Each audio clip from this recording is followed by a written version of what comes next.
17 seconds. One armbar, one legend. After nearly a decade away from the sport she built, Ronda Rousey walked back into a cage and reminded the entire world exactly why her name still gives fighters chills.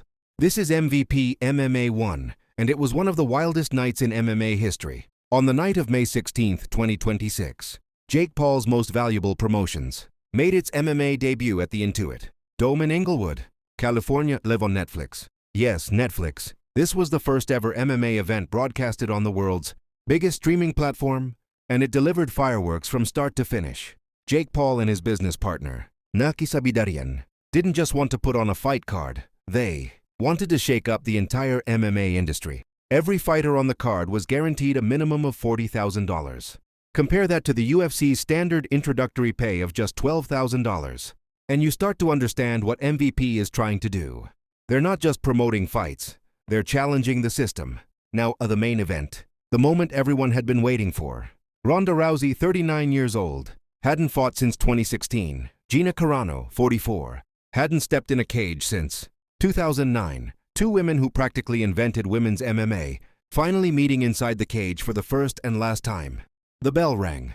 Carano threw a leg kick. Rousey shot in like a torpedo, threw Carano to the mat, advanced to full mount, landed ground and pound, and locked in the armbar. Carano tapped. The whole thing was over in just 17 seconds. The crowd went absolutely insane. Joan Jett's bad reputation was still echoing through the arena. And just like that, Ronda Rousey's storybook career had its perfect ending. After the fight, Rousey told the crowd, "There's no way I could have ended it better than this." She then confirmed her retirement, saying she was heading home to her family. Rousey finishes her career at 13 wins and 2 losses. 9 of those wins coming in under 60 seconds. A legacy that will never be forgotten. The action didn't stop there. In the co-main event, Mike Perry took on the legendary Nate Diaz, and it was a bloody, brutal war. Perry dominated the second round, opening up serious cuts on Diaz's face before Diaz's corner stopped the fight at the end of round 2. A tough night for Diaz fans, and possibly the final chapter of one of MMA's most beloved careers.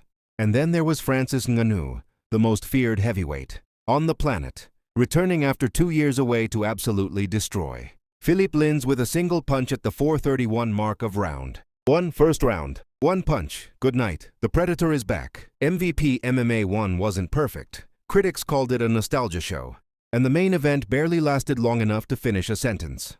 But here's the truth. It was historic. The first MMA event on Netflix, Ronda Rousey's perfect farewell, and Jake Paul putting the entire MMA world on notice.